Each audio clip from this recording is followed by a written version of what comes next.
Salutare abonați! Salutare lume! Ce faceți, mă? Astăzi, exact cum este și în titlu, vom vorbi despre ce echipe am avut eu de vloguri și mai ales despre frații Da Crasiva. Un subiect foarte vechi și unul chiar important din trecut. Cei vechi de pe canal știu și sper să mai fie oameni ce își mai aduc aminte atunci când postam cu frații Da Crasiva.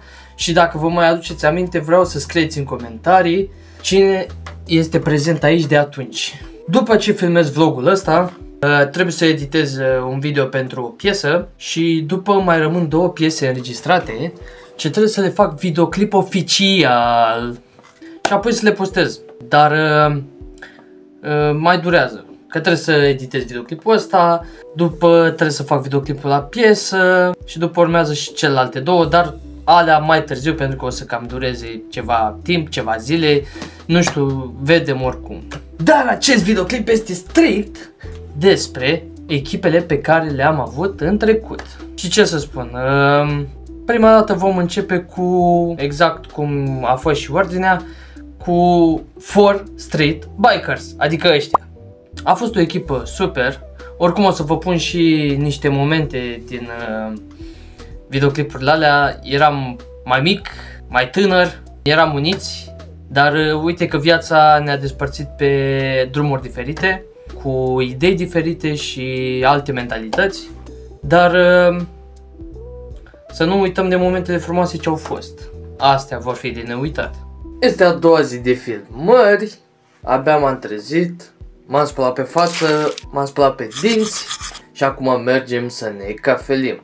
Bem și noi cafeaua, relaxați și după ne reîntoarcem să continuăm clipul. Bun, am revenit și vorbeam de momente de genul. Salut fraților, noi suntem 4 Street Bikers, ăsta e primul nostru vlog, abonați-vă și voi, dați acolo un like. Mergeam cu bicicletele peste tot, prin sate apropiate, nu conta cât este de frig, pentru că era ianuarie, era în miezul iernii, nu conta cât era de frig, ne echipam, ne îmbrăcam și plecam la drum. Nu conta frigul sau vremea, conta doar senzația aia super de distracție, de coechipieri, de glume, râsete, chestii de astea. Nici nu vine să cred că au trecut 5 ani de atunci. Știu că primul videoclip l-am pornit pe 23 ianuarie 2019 și o să vă pun și niște părți din el. Eram un copil tânăr, cu multe vise și speranțe.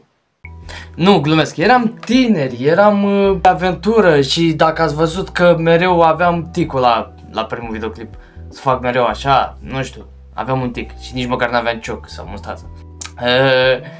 Au fost multe aventuri, au fost distracții, multe chestii nebune făcute. Am avut videoclip și într-o clădire abandonată, am avut videoclipuri prin Mereni, Osmancea, lanurile și în lanurile făcuse pană un coleg de-al nostru.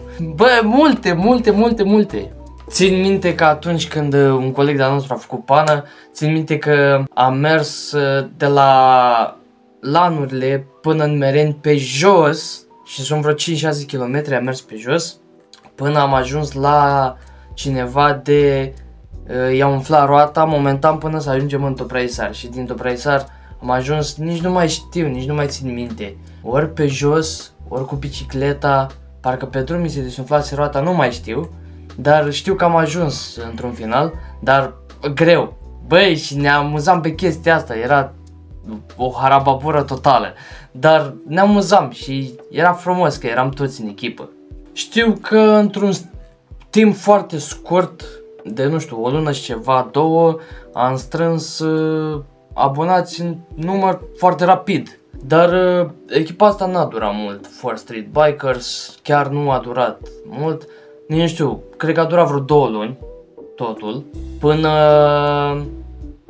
am uitat parola la cont, parcă, și după s-a destrămat echipa de tot.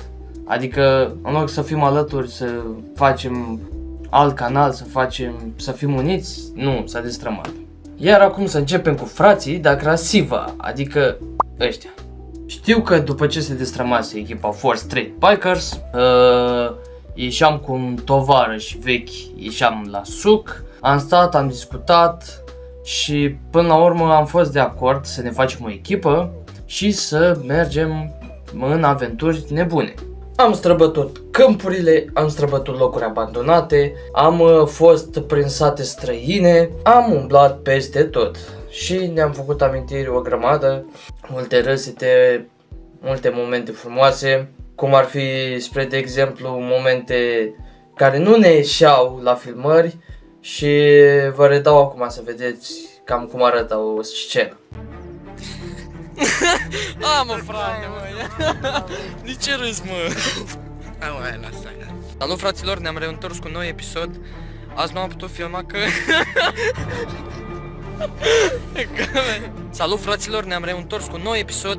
Azi nu am putut filma pentru că am avut multă treabă și de-abia am venit, mă, că mai pe seară, băgam-mi și bă, frate. Gata, fraților, am ajuns, dar de ce râzi în spate, bă, îmi va piciorul, mă, frate. Gata, fraților, am ajuns și noi aici la casă. Uite, fratele Alec vrea să vă spună ceva. Nu mai mă, frate, mă, că nu mai știu după aia care e ăla bun. Postam foarte des, iar după ceva timp am început să postăm rar. Interveneau certuri și după deodată s-a dus de tot echipa, așa brusc.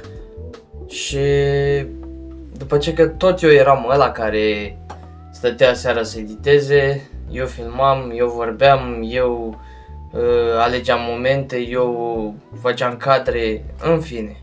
Și au fost momente frumoase, nu pot să zic. Și așa s-a format frații de Agrasiva.